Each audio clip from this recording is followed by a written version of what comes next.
Hello students, now we are going to study Microeconomics chapter 9 Producers Equilibrium. Okay students, तो इस जो producer equilibrium में हम जो डिस्कस करेंगे वो हम यहाँ डिस्कस करेंगे कि एक प्रोड्यूसर किस तरह से इक्विलिब्रियम में होता है या वो कंडीशंस जहाँ पर कि प्रोड्यूसर्स इक्विलिब्रियम में रह पाता है।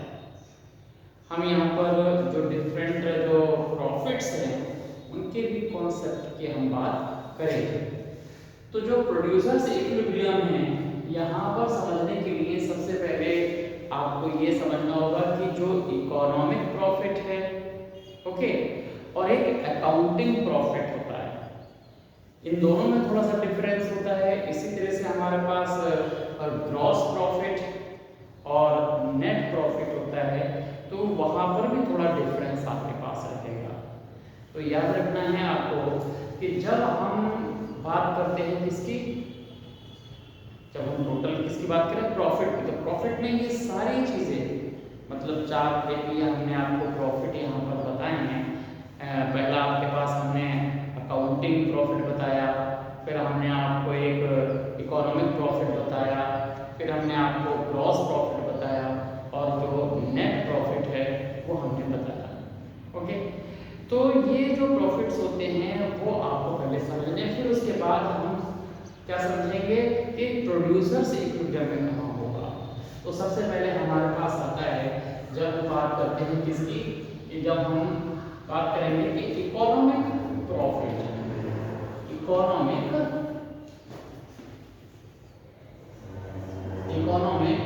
प्रॉफिट। तो देखिए इकोनॉमिक प्रॉफिट जो हमारे पास होगा वो क्या होगा, इकोनॉमिक प्रॉफिट। इकोनॉमिक प्रॉफिट में हमेशा आपको याद रखना है कि जो टीआर है, टीआर हमने आपको पहले बताया, टीआर का मतलब टोटल रेवेन्यू होता है आपके पास। टोटल रेवेन्यू जिसके अंदर क्या होता है कि कोई भी जो फर्म है जितनी उसके प्रोडक्ट हैं उनको सेल आउट करने के बाद जितनी भी उसे रिसीविंग होती है वो हमारे पास क्या है, टोटल रेवेन्यू है। तो टोटल रेवेन्यू में से अगर हम क्या कर दें, क्योंकि यहाँ हम बात करते हैं टोटल रेवेन्यू में से हम क्या माइनस करते हैं, टोटल कॉस्ट। ये देखिए यहाँ पर हमने कहा टोटल कॉस्ट। अब यहाँ जो टोटल कॉस्ट है यहाँ आपको ये समझना पड़ेगा कि इस टोटल कॉस्ट में दो तरह की कॉस्ट आपके पास हैं जो कि यहाँ इंक्लूड होती हैं। एक आपके पास क्या होती है, इम्प्लिसिट कॉस्ट होगी और दूसरी आपके पास क्या होगी, एक्सप्लिसिट कॉस्ट होगी। अगर इन दोनों का एडिशन इसमें इस टीसी में यानी टोटल कॉस्ट में है, तो ये जो टोटल कॉस्ट है जिसमें हमारे पास क्या क्या है, हमने यहाँ पर एक्सप्लिसिट कॉस्ट, ये देखिए हमारे पास क्या होगा यहाँ पर एक्सप्लिसिट कॉस्ट और प्लस जो इम्प्लिसिट कॉस्ट है। याद रखिए हमने यहाँ पर केवल क्या लिखा है, इम्प्लिसिट या फिर हमने एक्सप्लिसिट ही लिखा हुआ है। ओके, तो ये आपके पास है। अगर इम्प्लिसिट और एक्सप्लिसिट कॉस्ट दोनों अगर उसके अंदर इन्वॉल्व हैं, यानी कि वो कॉस्ट जो हमने पेड कर दी है, इम्प्लिसिट कॉस्ट क्या है, जो पेड कॉस्ट है और जो नॉन पेड कॉस्ट है, अगर इन दोनों का हम क्या करें, डिफरेंस किससे निकालें, टोटल रेवेन्यू से, तो ये हमारे पास आ जाता है इकोनॉमिक प्रॉफिट। तो अगर टोटल आपने निकालना है इसके अंदर से कॉस्ट, तो ये आपके पास इकोनॉमिक प्रॉफिट हो गया। अब यहाँ हमारे पास क्या होता है कि जब हम बात करते हैं दूसरे टाइप का हमने जो बताया आपको, जिसमें हमने कहा अकाउंटिंग, जो हमारे पास क्या है, अकाउंटिंग प्रॉफिट। अब देखिए यहाँ पर यानी ये वो प्रॉफिट है जिसे हम क्या करते हैं, कैलकुलेट करते हैं अकाउंट में, जिसको इन्वॉल्व करते हैं। तो जो अकाउंटिंग हमारे पास प्रॉफिट है उसमें भी हमारे पास क्या है कि ये जो हमारे पास क्या होगा, टीआर में से हमारे पास हम क्या करेंगे, इसमें क्या होगा, ये जो टीसी है, याद है ये टीसी टोटल कॉस्ट हम माइनस करते हैं, कॉस्ट में हमारे पास जो कॉस्ट होगी वो केवल यहाँ पर एक्सप्लिसिट कॉस्ट होती है। याद रखना है कि यहाँ पर जो डिफरेंस आपके पास है वो किसका है कि यहाँ पर केवल आप एक्सप्लिसिट कॉस्ट को ही माइनस करते हैं। इस टोटल कॉस्ट में क्या चीज इंक्लूड है, ये इम्प्लिसिट कॉस्ट भी है। जो ओन ऑक्युपाइड हमारे पास जो कॉस्ट होती है जिसके अंदर ऑनर्स खुद अपने जो भी फैक्टर्स यूज कर रहा है उनको वो क्या कर लेता है, जब इंक्लूड कर लेता है तो वो आपके पास इसमें आ जाएगा इकोनॉमिक प्रॉफिट में। ओके, और जब हम बात किसकी करते हैं, अकाउंटिंग प्रॉफिट की बात करते हैं। अकाउंटिंग प्रॉफिट का मतलब है कि वो जो हम काउंट कर लेते हैं तो इसमें केवल काउंट वाली चीजें इसके अंदर इंक्लूड होती हैं। इकोनॉमिक में वो चीज भी हम माइनस करते हैं जो क्या होता है, काउंट नहीं होती है। आप देखें कि अगर मान लीजिए कि आपने क्या किया है, अपने आप को या वर्क करता है कोई भी प्रोड्यूसर अपने आप उसमें इन्वॉल्व किया है तो वो अपनी कॉस्ट उसके अंदर से माइनस नहीं करता। ओके, तो यहाँ पर क्या होता है, जब हम उसकी अपनी कॉस्ट भी इन्वॉल्व कर देंगे तो ये टोटल कॉस्ट बन जाएगा और ये हमारे पास इकोनॉमिक आपके पास क्या बनेगी, प्रॉफिट में इसको इंक्लूड कर लेंगे। ओके, और दूसरा अकाउंटिंग में आपने कहा कि जिसमें आपने केवल एक्सप्लिसिट कॉस्ट हमें माइनस करना होता है।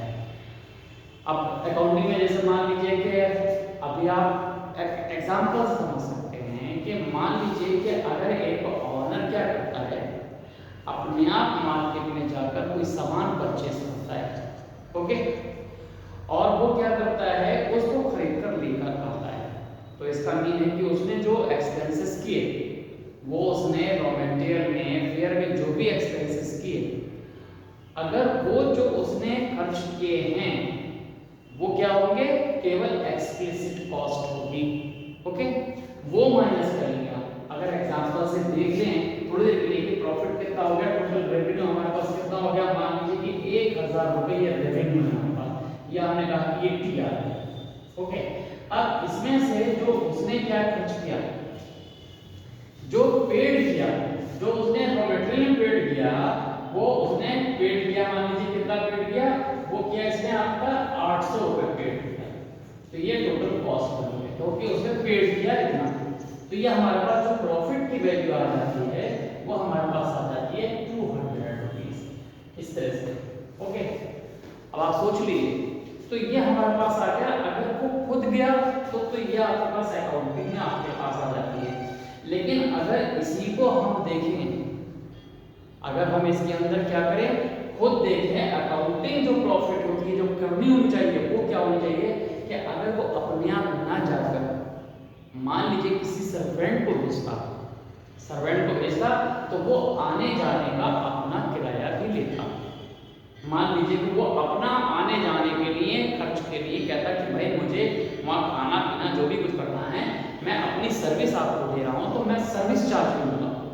तो सर्विस चार्ज उसने 100 रुपए लिए, तो 100 रुपए अगर सर्विस चार्ज लिए तो इसका मतलब ये है कि फिर टोटल कॉस्ट कितनी हो जाएगी, ये 900 हो जाएगी।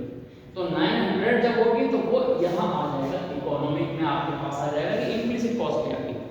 तो याद रखिए, जैसे आपने देखा होगा ना कि अगर आप जैसे आप मेडिकल सेक्टर में देख लीजिए कि आपके पास क्या होता है कि जो पैथोलॉजीज होती हैं वहाँ पर आजकल फैसिलिटी आपको मालूम है कि अगर वो कोई सैंपल आप अगर खुद देकर आते हो तो मान लीजिए कि वो 200 रुपये चार्ज उसके अंदर लग जाता है, तो आपको 200 रुपये केवल खर्च करने पड़ते हैं। ओके, तो आपकी जो वहाँ पर जो कॉस्ट हो जाती है वो 200 रुपये हो जाती है। लेकिन अगर मान लीजिए कि आपने जो सैंपल है कहा कि भाई हमारे घर से कलेक्ट कर लो, तो वो वहाँ से कलेक्ट जरूर करेगा लेकिन आने के वो 100 रुपये चार्ज कर लेता है। तो इस तरह से क्या हो जाता है कि वो क्या होता है कि जो हम वहाँ जाकर पेड करते हैं तो अपनी जो उसके अंदर हमने एक्सपेंसेस किया है वो 100 रुपये बचा लेते हैं। तो इस तरह से हमारे पास क्या होता है कि जब इकोनॉमिक प्रॉफिट को हम निकालते हैं तो उस इकोनॉमिक प्रॉफिट में इम्प्लिसिट कॉस्ट को इंक्लूड कर लेते हैं, और जब इकोनॉमिक कॉस्ट जो हम अकाउंटिंग कॉस्ट निकालते हैं तो उसमें से हम क्या करते हैं, जो केवल एक्सप्लिसिट कॉस्ट होती है यानी कि हम उसमें इम्प्लिसिट कॉस्ट को ऐड नहीं करते हैं तो वो हमारे पास आ जाती है। तो इस तरह से आपके पास ये समझ में आ गया कि ये जो इकोनॉमिक प्रॉफिट है और जो अकाउंटिंग प्रॉफिट है इनमें क्या डिफरेंस होता है। ओके, अब हमारे पास दूसरा जो हमारे पास आता है, जो एक और कॉस्ट का तीसरा फॉर्म है जिसे हम बोलते हैं, ये फॉर्म आपके पास आता है जैसे हम बोलते हैं ग्रॉस प्रॉफिट। ये ग्रॉस प्रॉफिट,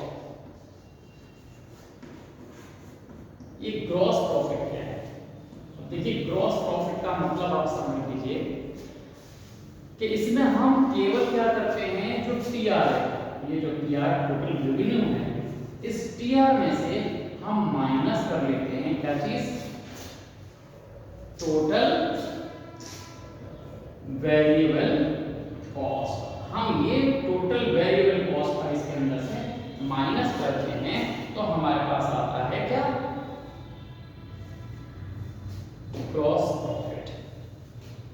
ओके, एग्जांपल आप समझ लीजिए, जैसे कि मान लीजिए कि अगर एक जो आपका मान लीजिए रोड के ऊपर आपके पास व्हीकल चल रहा है और मान लीजिए कि आपको व्हीकल की जरूरत होती है और आपको वो नहीं मिला, आप अपने किसी फ्रेंड की जो है जो व्हीकल है वो ले लिया आपने, फ्रेंड से आपने क्या किया, वो अरेंज कर लिया।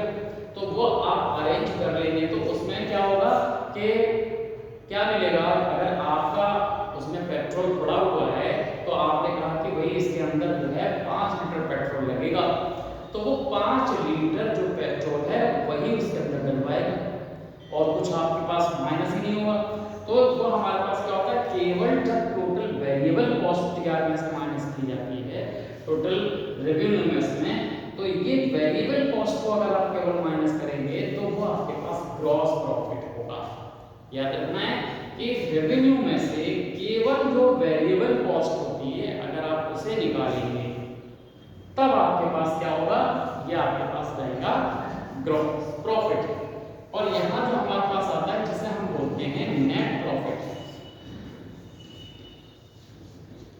नेट प्रॉफिट, जो हमारे पास नेट प्रॉफिट होता है, अब आप इससे समझ लीजिए कि नेट प्रॉफिट में आप क्या करते हैं, टीआर में से माइनस कर देते हैं टीसी, ये हमारे पास टोटल कॉस्ट हो जाता है। अब इस टीसी में से इसका मतलब है कि इसमें से आपने इम्प्लिसिट कॉस्ट और एक्सप्लिसिट कॉस्ट दोनों चीजें जब हम वहां माइनस करते हैं तो वो इकोनॉमिक में आता है और यहाँ पर क्या आता है, ये कि टीबीसी और प्लस इसमें क्या होता है टीएफसी यानी फिक्स्ड कॉस्ट। दोनों चीजें जैसे हम वहां पर क्या करते थे, इकोनॉमिक में इम्प्लिसिट और एक्सप्लिसिट कॉस्ट को हम इंक्लूड कर लेते थे, तो यहाँ आपके पास जब नेट प्रॉफिट की बात करते हैं तो हम इसके अंदर से क्या करेंगे कि जो क्या किया जाता है कि टोटल वेरिएबल कॉस्ट और टोटल फिक्स्ड कॉस्ट भी जब हम इसके अंदर से माइनस कर देते हैं तो वो नेट प्रॉफिट आता है। यहाँ पर आप देखें कि जो हमारे पास जो हमने एग्जांपल दिया था कि अगर आप क्या करते हैं कि व्हीलर कोई जो 4 व्हीलर आप अरेंज करते हैं तो उसके अंदर वो वेरिएबल जितना ऑयल डालेगा वो तो लेगा ही लेगा। ओके, अपनी जो है जो उसकी व्हीकल की जो वैल्यू है जितनी हमने यूज की वो उसमें से क्या कर देता है, निकाल लेता है, यानी कि वो भी माइनस कर देता है। जो फिक्स्ड वैल्यू है वो भी उसके अंदर से माइनस कर दी जाती है। क्यों होगी, वो फिक्स वैल्यू जो है वो अलग अलग कैलकुलेट जो बनता है सबसे मिलाकर वो कहीं वो कॉस्ट को बना लेगा।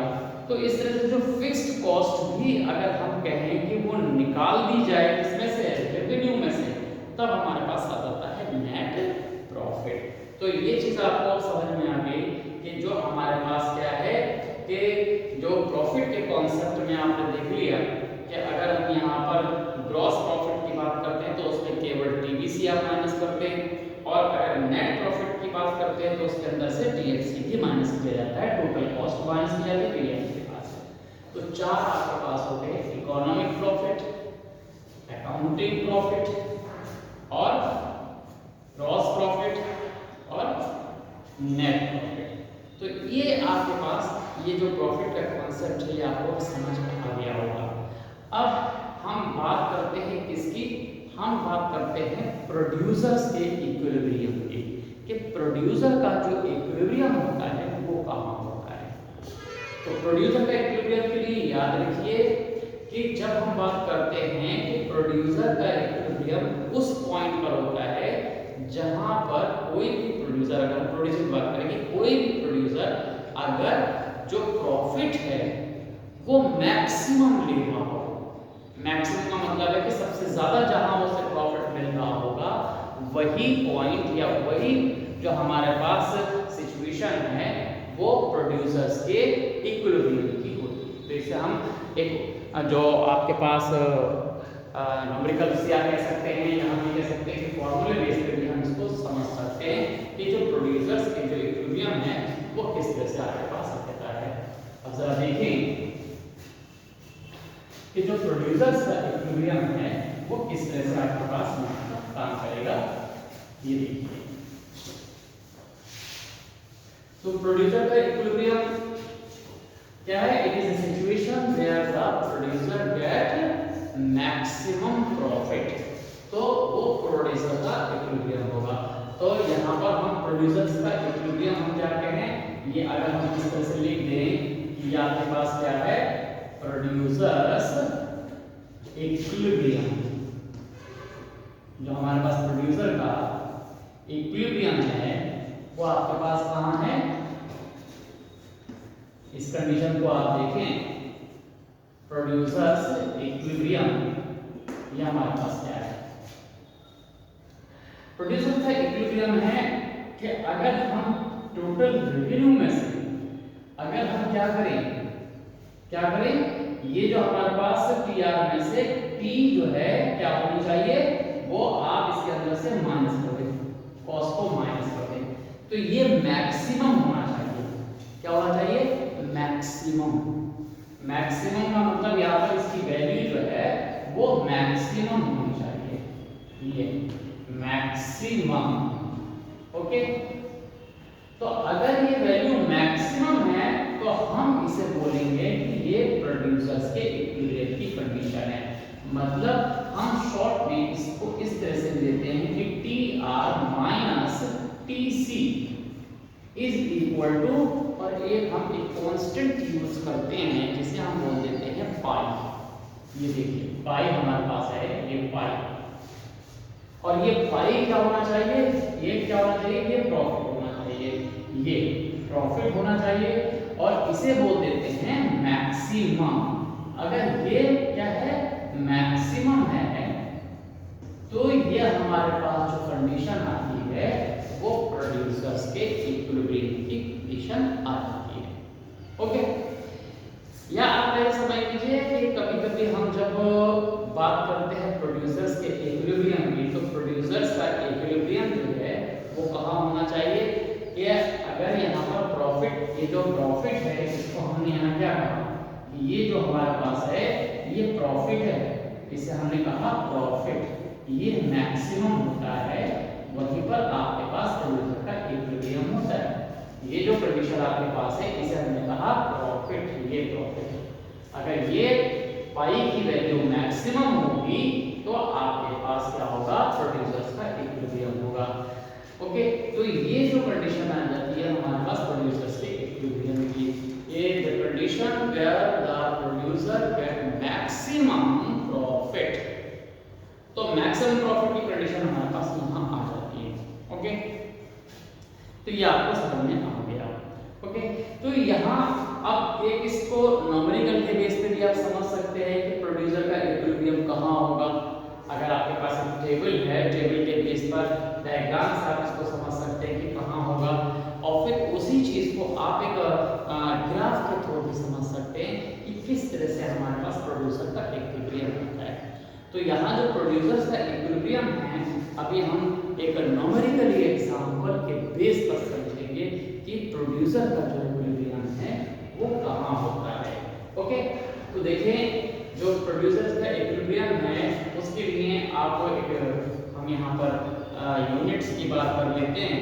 यहाँ पर जो आपके पास आउटपुट है उसे हम लिख लेते हैं कि आपके पास क्या है, आउटपुट, ये आपके पास क्या है, आउटपुट है, ओके, हम इस टेबल के थ्रू ये समझ लेंगे कि यहाँ पर कहाँ आपके पास प्रोड्यूसर्स का इक्विलिब्रियम होगा। और यहाँ पर 1 2 3 4 ये हमारे पास 5 जो हमारे पास यूनिट्स हैं। और यहाँ हम लिख सकते हैं एक सिंपल से फॉर्म के अंदर लिख सकते हैं कि यहाँ पर आपके पास क्या है, ये हमारे पास TR है और एक हमारे पास क्या लिखा हुआ है, यहाँ पर जो कंडीशंस दी हुई है कि वो हमारे पास क्या है, TC है, हमारे पास टोटल कॉस्ट है, टोटल कॉस्ट, ये हमारे पास टोटल कॉस्ट है। और यहाँ हमने कहा प्रोड्यूसर्स का इक्विलिब्रियम, ये जो प्रोड्यूसर का इक्विलिब्रियम है, अब वो कंडीशन हम क्या निकालेंगे, ये जो हमारे पास पाई वाली जो कंडीशन है हम यहाँ निकालेंगे। तो प्रोड्यूसर का इक्विलिब्रियम का होगा कि हम कंडीशन कैलकुलेट करते हैं पाई, ये जो पाई है इसका मतलब क्या है, पाई जो है हम कैलकुलेट करते हैं, ये है आपके पास PR माइनस TC, ये कंडीशन हम माइनस कर देते हैं। तो अब देखिए यहाँ पर 1 पर आपके पास मान लीजिए जो रेवेन्यू है हमारे पास अलग अलग तरह से हमारे पास है, मान लीजिए कि हमारे पास 1 यूनिट है, हम उसको सेल आउट कर रहे हैं, तो इस पर हमारे पास जो मान लीजिए 40 हमारे पास क्या है, हमारा जो रेवेन्यू है वो इस तरह से आपके पास आ रहा है। यहाँ आपने मान लीजिए कि ये आपके पास कितना आ रहा है, अगर 2 यूनिट है, एक हाइपोथेटिकली एग्जांपल हम ले सकते हैं, मतलब इमेजिनरी एग्जांपल समझ सकते हैं कि ये कितना होता है, 2 यूनिट है हमारे पास, मान लो वहां पर जो आपके पास आ रहा है वो आपके पास 75 है आपके पास, और यहाँ ये जो आपके पास है वो आपके पास कितना आ रहा है, ये आपके पास जो 3 आपके पास यूनिट है, तो यहाँ मान लीजिए यहाँ आपकी जो यूनिट ये आपके पास टोटल रेवेन्यू हमारे पास ये आ रहा है, इस तरह से एग्जांपल हम यहाँ पर दे सकते हैं।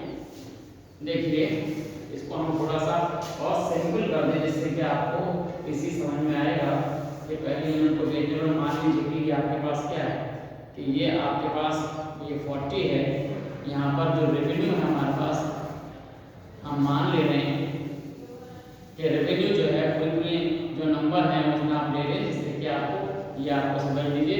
और तीसरी जो हमारे पास है ये जो यूनिट है उसे आप यहाँ समझ लीजिए, 3 यूनिट हमारे पास, इसको इससे जो रेवेन्यू हमें मिल रहा है वो हमें मिल रहा है, मान लीजिए कि ये आपके पास 95 हमारे पास मिल रहा है, और यहाँ पर ये आपके पास 100 ये 20 आपके पास मिल रहा है, और यहाँ से रेवेन्यू की जो वैल्यू है आपके पास ऐसा मान लीजिए कि 140 है आपके पास, इस तरह से। एक हमने एज में एक एग्जांपल ले लिया आपका, ओके। अब यहाँ पर जो कॉस्ट है वो अलग अलग कॉस्ट का भी एक टेबल दिया होगा, तो कॉस्ट यहाँ पर हमें दिख रहा है कि यहाँ जो कॉस्ट है वो जो कॉस्ट आ रही है वो हमारे पास कितनी आ रही है, मान लीजिए कि यहाँ हमारे पास जो कॉस्ट आती है वो 35 आ रही है, ओके। और यहाँ हमारे पास जो कॉस्ट है वो लगभग 60 आ रही है, इस तरह से। और यहाँ हमारे पास जो कॉस्ट है अगर हम यहाँ पर देखते हैं तो यहाँ पर करीब 80 के आसपास हमारे पास जो कॉस्ट यहाँ आ रही है, और नीचे हम यहाँ देखते हैं तो ये आपके पास करीब 100 है, और यहाँ जो कॉस्ट आ रही है वो आपके पास 120 आपके पास जो कॉस्ट आ रही है, इस तरह से आपके पास आ रही है कि 125 के पास हमारे पास कॉस्ट आ रही है। अब सिंपली आपको क्या करना है कि हमें ये देखना है कि प्रोड्यूसर्स का इक्विलिब्रियम कहाँ होगा, तो हम क्या करेंगे, सीधे सीधे क्या करेंगे, जो पाई है इसकी वैल्यू को कैलकुलेट करेंगे। तो टेबल में सीधे सीधे ये TR आपके पास दिया हुआ है और यहाँ TC दिया हुआ है, तो पहली यूनिट पे आपके पास 40 है, 40 में से आपने 35 माइनस कर देना, बहुत सिंपल सा है। तो ये आपके पास कितना आ जाएगा, ये केवल 5 आपके पास है। फिर हमारे पास कितना है, सेकंड यूनिट पे हमें देखना कि यहाँ पर जो कॉस्ट है वो कितनी है, 60 है, जबकि हमारा रेवेन्यू है वो 70, और अगर हमने इस से माइनस किया तो ये कितना आएगा। हम इसको शो भी कर सकते हैं, आप इसको शो कर सकते हैं कि ये 40 में से आपने माइनस किया 35, तो ये हमारे पास कितना हो गया 5, इस तरह से। और ये आपके पास कितना है 70 में से आपने यहाँ 60 माइनस किया तो आपके पास क्या आ गया, ये आ गया 10, ओके। यहाँ आपने देखा 95 है और 95 में से माइनस कर दीजिए आप 80, तो यहाँ आपके पास आ जाता है 15। तो ये 15 आपके पास क्या है, यहाँ पर प्रॉफिट हो रहा है। सेम वे अगर आप यहाँ पर देखें कि ये 120 में से आपने माइनस कर दीजिए सिंपल 100, तो ये आपके पास क्या हो गया 20, लाइक दिस। और फिर यहाँ आपके पास 140 में से आपने 125 माइनस किया, 140 में से आपने 125 अपने माइनस किया, ये आपके पास फिर से आ गया कितना 15, ये देखिए 15। तो अगर हम प्रॉफिट की कंडीशन की बेस पर देखें तो प्रॉफिट तो हमें हर यूनिट पे होगा है, लेकिन प्रोड्यूसर्स क्या है इक्विलिब्रियम में कहाँ होगा। तो इक्विलिब्रियम कंडीशन में क्या कहा है कि जहां पर टी आर और टी सी यानी जो ये प्रॉफिट होता है अगर मैक्सिमम दिखाई देता है जहां पर, वो कंडीशन आपकी क्या है प्रॉफिट की है। तो यहाँ हमारे पास देखिए पहली यूनिट पे हमारे पास क्या है 5 के इक्वल दिख रहा है, यहाँ पर आपके पास 10 के इक्वल दिख रहा है, यहाँ प्रॉफिट और बढ़ गया है, यहाँ पर भी प्रॉफिट बढ़ा है लेकिन यहाँ प्रॉफिट कम हो गया। तो ये जो हमारे पास जो प्रॉफिट है वो 15 है। तो इन तीनों में जो मैक्सिमम जो हमारे पास प्रॉफिट है वो कहाँ है, ये 20 आपके पास। तो ये जो 20 वाली जो कंडीशन है, इस कंडीशन को आपने देखा कि ये जो है मैक्सिमम है, तो आपने यहाँ पर लिख दिया कि ये क्या है मैक्सिमम। तो ये मैक्सिमम कंडीशन हमारे पास कहाँ आ रही है, यहाँ आ रही है मैक्सिमम। तो मैक्सिमम प्रॉफिट उसे किस पर हो रहा है, ये 4th यूनिट यहाँ आपके पास हो रहा है। तो ये जो हमारे पास है इस कंडीशन को आपने कहा कि 4th यूनिट पर जो प्रोड्यूसर्स है वो इक्विलिब्रियम में है। तो ये मैक्सिमम देखिए, ये इस तरह से आपने यहाँ पर इलेक्ट्रिकल की शेप के इसको कट कर दिखा दिया। तो ये जो हमारे पास पहुँच आया, इस पॉइंट को आपने कहा कि ये कंडीशन जो है हमारी क्या है, इसे आपने कह दिया कि प्रॉफिट मैक्सिमम है।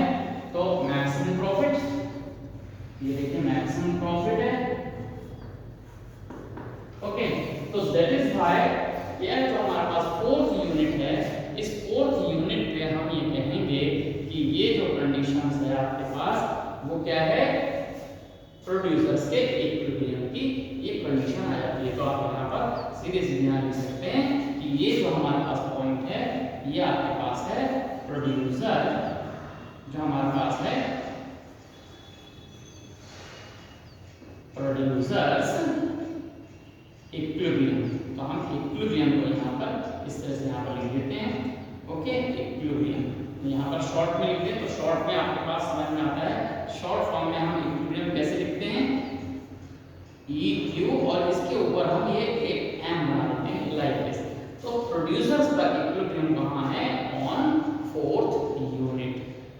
तो इस तरह से आप यहाँ समझ में आया कि एक प्रोड्यूसर्स कहाँ होगा, जहां पर उसे सबसे ज्यादा प्रॉफिट मिल रहा होगा। देखिए प्रॉफिट तो हर जगह यहाँ मिल रहा है, लेकिन जहां सबसे ज्यादा प्रॉफिट मिल रहा है ऑन 4th यूनिट, चौथी जो यूनिट है on 4th unit, consumer become on it's equilibrium.